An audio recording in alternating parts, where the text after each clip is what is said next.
Welcome to the Backseat Leadership Podcast, a leadership conversation for those not in the driver's seat of their organizations. You can learn by visiting www.backseatleader.com. And now, here are the hosts of the Backseat Leadership Podcast, Jeff Kokenauer and Brad Merchant.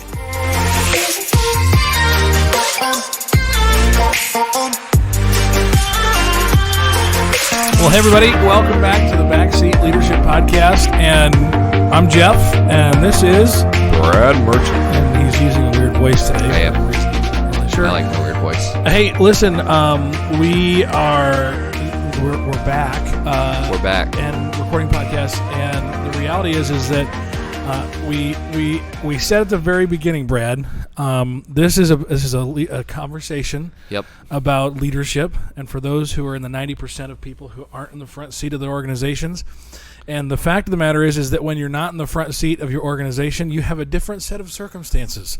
You have a different set of variables that you contend with. Yep. And one of those is that you don't always get to determine your schedule. And when the leader of the free world says, maybe you guys shouldn't travel, we still do, but we just... Amen. Doesn't matter.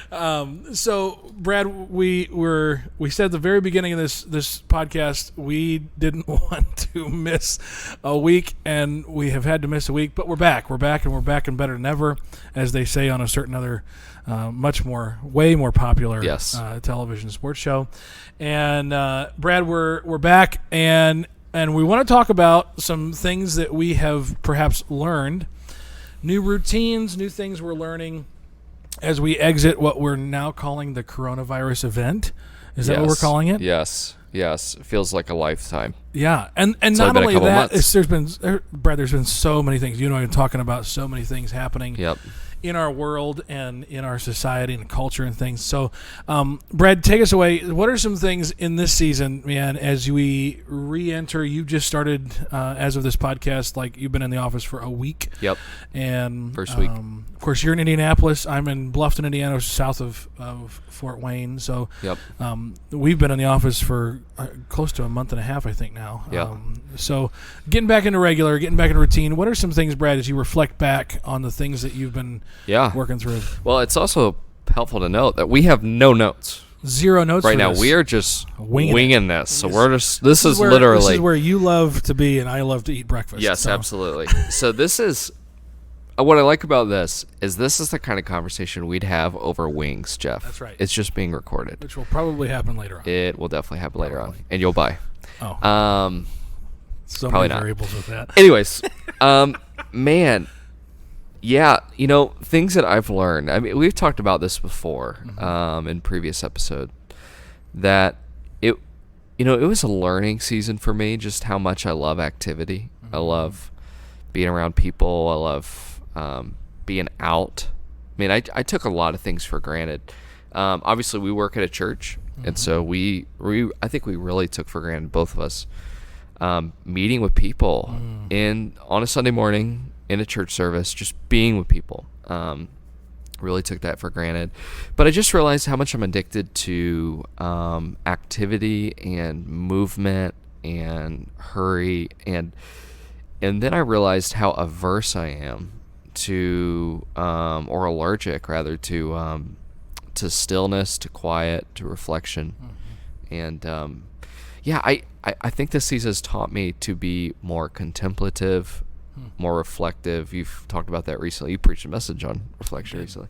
And so that's something I've been learning, something I've been thinking a lot about, and I think has been helpful for me in this season. But I've also enjoyed people more. We've gotten to hang out a couple times during the season, and I've loved enjoying our time more together. Also true of other friends, and then family, spending time with my wife. I've enjoyed that, and it's just I'm enjoying things more because they were taken away for a season. You talk about the absence of certain things. My mom always used to say, especially when I was trying to pursue a girl, that absence makes the heart grow fonder. Yes. I'm not sure that's in the Bible, but it's in the mom Bible, so yes, it counts for something. But I would totally agree. I think we both are either extroverts or extroverted introvert. And so what happens, you lose that connection with those people you have regularity with. I love early on in this event, whatever we want to call this pandemic. I don't know that I like to give it that credit, but whatever this event is, it's challenged us in different ways for different people. But one of the early things that I listened to was a podcast by Henry Cloud, and he was talking about what happens when the normal, regular, interactive occurrences are removed from your life, and almost like the grieving process that you have to go through to get to this new normal. Like you actually have to go. I mean, come on, if we're being clear here, this thing shut us down, and who knows if it will come back or whatever. Right. I'm not a medical doctor or an infectious disease doctor, so I'm not going to project on what that might be. However, there's a level to where, it's only 2.5, 3 months, 4 months maybe, which is a significant amount of time, no doubt. But in the grand scheme of things, right. We were inconvenienced, we were challenged for a relatively short amount of time, and yet there is that process of change and grieving that I think takes place in order to get to establishing some sort of new norm. And so listening to that podcast was really helpful early on, because I think it helped me establish at least some sense. I don't know that it helped me establish new rhythms, but it did help me understand, like, this is going to be different, and this is the process you need to mentally go through. So there was that. But also, like, I would agree on the reflective thing, and I would only take it one step further. And only not just because I preached on it a couple weeks ago, but really that, like, there's a learning that happens with every event, iconic societally or personally, that can change our perspective. The only way that it does change, though, is if we stop and we go back and we say, okay, what was I supposed to learn there? Right. Oftentimes in the moment of activity and in the moment of events and the moment of things that are happening around us, we can find ourselves almost like white-knuckling just to hold on, right? Just to get through the experience. And our emotions in those moments are often all over the place. Like, you can be the most emotionally stable person in the world, still experiencing some level of anxiety and stress based on the rapid rate of change, especially that this event has caused, both the entrance of this event and the exit of this event. Right. And I think it only comes, the only way we learn from these type of events, and we could go down a list of things that have been iconic in each of our lives, both personally and societally, but what we do with the event after the event is over, and how we process it, how do we ask questions that cause us to think through, man, this is what I experienced, but this is what I was supposed to learn, because sometimes the learning is opposite of the experience, right? Yeah. If I go through an experience and I have incredible stress in that moment, perhaps the learning is, well, you stressed about things you don't have to stress about, and you didn't prepare to walk through that season. So that's been something that's been really critical for me. There's about a 2 or 3 month hiatus in my journal, and then I pick it back up in May. And it's interesting because I've been trying to journal. It's just a way for me to reflect. For sure. Yep. And I found myself doing that much more. Yep. In this season. And I think that's what led to me preaching about it a couple weeks ago. But that's been really critical for me, is to sit down, go back, and say, okay, here's what actually took place. Yep, that's really good. Yeah, and something I've thought about too. I think probably a lot of backseat leaders that are listening to this right now have thought about this too. But that this has been a clarifying time. Just kind of moving it from more personal application from this season to more corporate application of this season. I think for at least the organization I work for, my church, it's been clarifying on what actually matters and what actually doesn't. Yeah. And what's been interesting is we've put a lot of money, time, and people and resources into some things that we do that we actually stopped, and we are no longer going to be doing those things. Yeah. And I think that's important for a lot of us to think about, not only about our sphere of influence within our organization we work for, but also true of just life personally. Mm-hmm. Like, what have I really been given a lot of time to that maybe I shouldn't as much after this season? It's just been a clarifying time. And, something just it's a practical application. My wife and I, I'm probably a natural minimalist. I don't like... Wait, hold on. Have you seen your bookshelf? Yeah, that's true. Okay, besides my bookshelf. Right. Well, this has been another episode of the Backseat Leadership Podcast. We'll be back after counseling for Brent. Yeah, no kidding. Okay, besides that glaring hole in my life, I like things neat, organized. I don't want too much clutter. I hate clutter. Clarissa says that junk drawers exist for junk. I say they should not be a thing, So I'm probably a natural minimalist. You probably would hate my office then. I do. I do. I think you've been in it once or twice. Yep, I do. But it's you, It is me. It's not me. It is me. But this season, Clarissa and I have really been, my wife have been talking about, let's evaluate our home, and let's look at all the things that we have and say, what do we not need because it's not actually useful? And there's a book I read, I think, called The Minimalist Home. It's a really helpful book. And he talks about going through each room of your house and asking the question, does this piece of furniture or item serve the purpose of that room? And I think that's a really helpful question. It's like, that's something we've been doing in our house, getting rid of a bunch of stuff, and in some cases buying some things that we're like, actually, we think we need a chair here. For a lot of people sit here, we love to have conversations. So it's been clear. It's a clarifying time, and it's helping us simplify. And I think that's something that maybe we can all take away. No, that's really good. And to build on that illustration, speaking of the corporate thing, I think you're right. It has clarified some of our priorities and what is most important.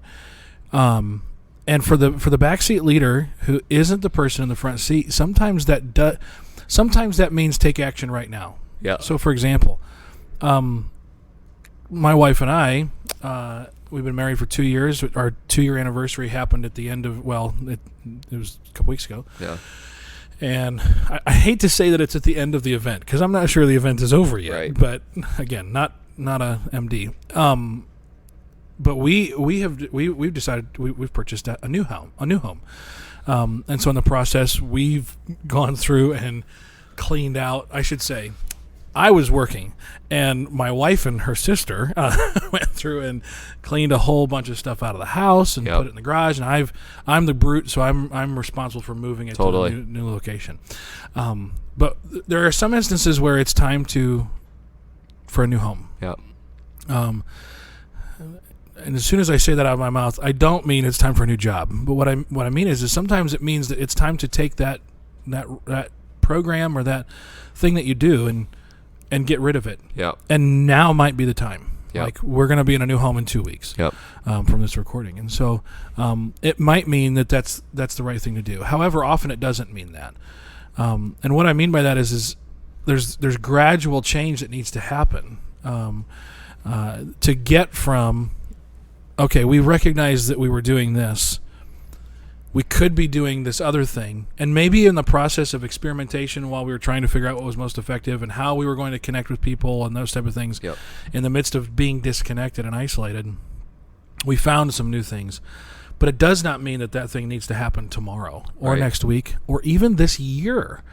I think it's really, really critical that in the process of doing these things, we keep some sense of security and some sense of a known, I'll use the word program or community, something that when people get to the place, especially when it comes to the church, to gather together again in a certain kind of way, that medium or that gathering is there.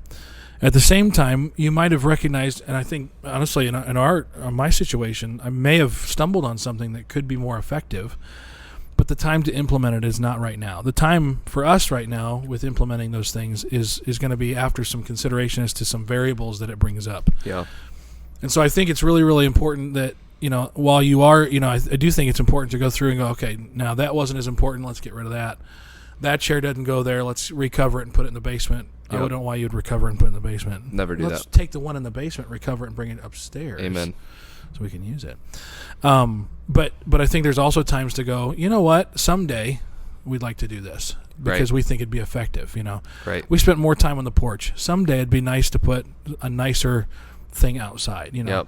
I'm not trying to build homes for people, but Yep. but that might be the situation. So I think it's important as you talk about corporate, man, that's really good. Yep. And how do we make sure that we are gradually leading people effectively from the one place to the next instead of just jumping, because I think that's part of the stress of what this season has been, is everything was so fast. I mean, it was so fast getting in, so fast getting out. And leaders who are savvy, I think, will understand the things that need to go right away and then know the things that need to phase their way out. Yep. And not think, because I think it's very easy to be impulsive in this season. Yes. I think it's really easy to be impulsive and say, well, that didn't work, let's stop doing it, now's the time to do it. Right. Right. So. And additionally, I think to add on to that, something else I've thought of is, you remember, Jeff, when COVID hit, and for us in a ministry context, it's just true in other contexts, surely, but for our context, churches got canceled, mm-hmm. and all of a sudden it's like, wow, now what? Yeah. How do we do our jobs? I mean, how do we care for people? Yeah. And you remember everybody and their mother started jumping on Facebook and doing a live video every 5 minutes about the infinite wisdom that they have. That's right. On a variety of topics, including pandemics. Yeah. Dr. Fauci. That's true. And so there were so many people that instantly felt like I need to create new content all the time, and just were bombarding people with it. And quite honestly, personally, I felt a tension inside. I thought, man, I should start doing that. Right. Like, what am I missing out? Mm-hmm. And I think, or am I missing something that is more effective? Yes, absolutely. And I think something I've realized just sitting back is people can survive without content. I mean really. I hate to say this. I really hate to say this. I could never read another book again for the rest of my life. And would I hate that? Absolutely. I was really curious to see where you're going to end that. I'd hate that. But I would not deteriorate as a human being. Mm-hmm. But what I would begin to see in my life, if I never had interaction with other human beings, is me as a person. I would deteriorate. Sure. Because we are embodied people. And so I think what goes back to what we said earlier, both clarifying what's really important and helping us be more thankful for what we took for granted before. I think something that I've learned is, man, people need people. And I can come up with an awesome 5-minute Facebook Live video. Right. But the person who watches that, they're probably not going to remember that on their deathbed. But they will remember the friendship that they had with me, or someone else. And I think that's a really important lesson. I think COVID stripped away embodiment and gave us this superficial relationship mediated through a screen that just does not satisfy. I had to do it. I had no other choice. But I think that should be a lesson that, like, what people need is not content. Or maybe to put it another way, relationships always trump content. And I think that's a helpful lesson for people like us who love content, who love reading stuff, who love listening to things, who love speaking, who love writing. Those things are important. I'm not trying to say that they're not. But I just think there should be a level of priority we put on embodied relationships above content. Does that make sense? Yeah, for sure. And I think that, as even to get outside of the church world there, I think some of the most effective churches were, throughout the season, were doing everything they could to connect personally. Yep. I was trying to do as much intentional, individual, if I could, interaction with people. Right. I mean, I would get into smaller groups on Zoom and things like that. But what I noticed is that some of the companies that were most effective throughout the season, that could stay open, were, if it wasn't Lowe's, which was like Christmas and Black Friday all over again. There was individual interaction that they would initiate. I got more calls from. I got a call from the guy who I bought my car from, just checking in. And I mean, he's the dad of my friend, but he wasn't calling me as the dad of my friend. Right. He was calling as a guy who's facilitated a large purchase in my life, and we had a relationship that way. And so I think that the companies that did well, the organizations that did well, recognized that value as well. Yep. And began to do that. And even as you started to see people who were, there was a lot. I think that the initial thrust was get on social media, connect. And then that lasted for about a month and a half. And then that was again the place where we grumble and complain about all the things we don't always. like. And I think what was interesting about that is that we began to pull back into, okay, how much more can I widen my circle and get those people back into my proximity, and be in relationship with them again, and how can I continue to distance myself from online? And I think that the interesting thing about that principle is that everybody rushed online because we had to stay in place. Right. I think it only revealed two things to me. One, the importance of that relationship you're talking about and being face to face with people, interfacing with them. But the other side of it is that perhaps the power that we think we have in social media and in digital media and things like that, content and how we deliver it.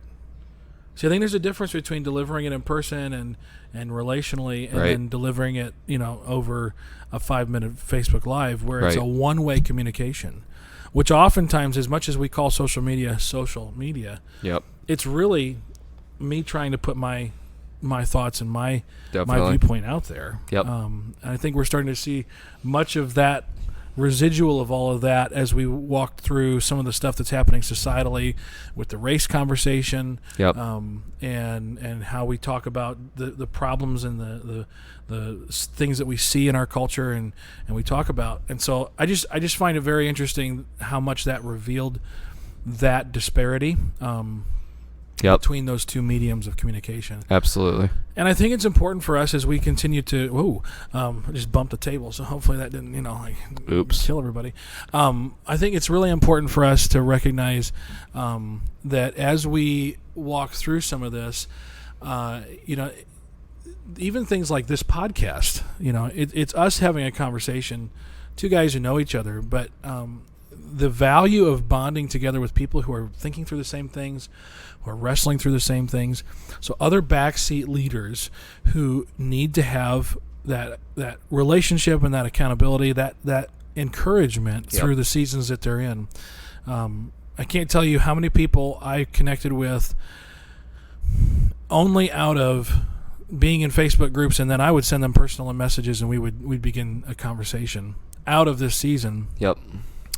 That I want to be more about. Like, I just want to be more about being connected, and I've always wanted to be that, but being more connected with people who are thinking the same way. Now, how those people are valued in my life, that's a different conversation. I mean, I'm not going to talk to this guy out in California every day. But we're going to have interactions. I'm going to run some things by him. He's going to run some things by me, I hope. But the value of being connected to other people who are in the similar situation as you. And so I don't know how that continues to flourish in a backseat leader's life, but I think prioritizing those things is really important. Brad, as we exit this season, and as we begin to transition back into a new thing, what's one thing you're putting in place? Not three. Three is always difficult. You get the first two and done, you get to the third one. So forget about the first two that are easy, that are obvious. Give us that third one, and give us that one thing that you're saying, you know what, I need to make sure this thing is present in my life now that maybe was or was not as present in my life or my work before. Yep. Yeah, so the one thing my wife and I are wanting to do together is have a day of rest, or what we would call as Christians a Sabbath. Mm-hmm. And that means a day where literally we are resting, enjoying one another, doing things that bring us life, and focusing on fellowship with God. And that's something we've never actually put into our cadence of calendar. We've never had that. We've had days where we've, hung out for a couple hours, or most of the day do fun things, but it's never been intentional. And that's something we're going to work on. We're actually, even today as I do this recording with you, my wife is at home and cranking away different chores, and I'll come home tonight and do the same thing. So tomorrow we're going to have the whole day just to enjoy God, enjoy one another, and do things that we enjoy that bring life. And so that's something that we realized during COVID. Wow, we really love the time with one another and the seemingly restful time that we have with God, because we're working from home with one another, have a flexible schedule. We thought, why not have that every week? Mm-hmm. Like, why have we not been doing that? So that's a big one. That's a big one we're going to work on. That's good. Yeah. What about you guys? Yeah. I think I'm going to go with two. I'm going to do personal and... Sure you are. You're going to break your own rule, Jeff. You're right. Well, I wrote the rules, so I can do it. Yeah, that's true. No, I think personally, and they're connected. One of the maybe the unhealthy things that I found myself doing during COVID, when we were working from home, everything's there. My workstation's there. Yep. My office is there. If I drink too much Dr. Pepper, and I'm not going to sleep, and it's 11:30 at night, and I go, there's nothing on Netflix. Time to crank out some work. Let's crank some stuff out. Yeah. And then all of a sudden 4 a.m. hits, and the next 2 days are terrible. Yep. Awful. Yep. And so personally, I'll start with professional. Professionally, leaving. We've transitioned back to the offices. It's going to be really easy to be here. I mean, as of this recording, next week we are full in on doing a camp for students in our local location, because our camp that we would usually go to is canceled. Sure. So it's been some long days, and I'm moving. Right. And so, if I'm going to be here at 7, I'm going to be out the door by 4. If I'm going to be here, at 8, I'm still going to be out the door at 4. Yeah, right. But recognizing those things, and so putting those disciplines back in place and setting them down pretty hard. Yep. And saying, this is a season, and we're going to talk about this in upcoming episodes about the myth of balance. Yep. And how, having those things in place to recognize that. And then personally, the same thing is true. Yeah. There's been a couple times in the last 2 weeks that I've been home at 4:30. And I have that flexibility to be able to do that because I'll work in the morning, or sometimes I'll work, later at night, connecting with people, students, whatever. And so, prioritizing that. My wife and I, Tara, are committed to that discipline of that day. Yep. And we love Doug Fields is a guy out of California, great, incredible leader, awesome father and husband. And he says, give 10% of your time to your marriage, at least. Yep. Obviously, more is going to be better, but give 10%. So 15 minutes a day, I want to say it was an hour and a half a week, and then 3 days per year, and there wasn't a monthly thing. But prioritizing that date night and doing that. And so we're committed to that again. And once we get through this next week, we're actually on vacation at the lake. Yeah. And so we'll prioritize it again. Yeah. But doing that gives us back on track. And so that's the same kind of thing as you. And I think that, honestly, there are some people who said, isn't vacation great during COVID? And I'm going, no. Yeah. I'm working more than I ever have before. Right. And I think that's true of a lot of backseat leaders. I'd agree. And so my encouragement out of that learning is, hey, prioritize that. Prioritize getting away and shutting it down and reconnecting with the people who are most important. Yeah. Because again, if there's anything we've learned, relationships are so critical. They matter. And the ones that are critical to you should be critical to your calendar. So it's really good. Brad, this has been a fun little conversation. Has been. This is our day of recording for the next few months, and so thanks for being a part of this, Brad. If someone wants to connect with us, they want to interact. We would love to hear from them. Yes, we would. There's a few ways to do that. www.backseatleader.com. The weird voice is back, and so make sure you hit backseatleader.com. You can also find us on the socials At Backseat Leader. I'm surprised you remember that. I am too. It's like over the microphones. Anyway. Yep. Awkward. Well, folks, thanks for being a part of the conversation, and we look forward to the summer months here as we continue to talk about what it looks like to be a backseat leader, to be a healthy backseat leader. We're really excited about some of the upcoming conversations, and we hope you'll be a part of those. In the meantime, enjoy the beginning of summer, and we look forward to hearing you on the next episode of the Backseat Leadership Podcast. Peace. Thanks for listening to the Backseat Leadership Podcast. If you enjoyed today's episode, subscribe and leave a review to help other backseat leaders join the conversation. For more information, visit www.backseatleader.com.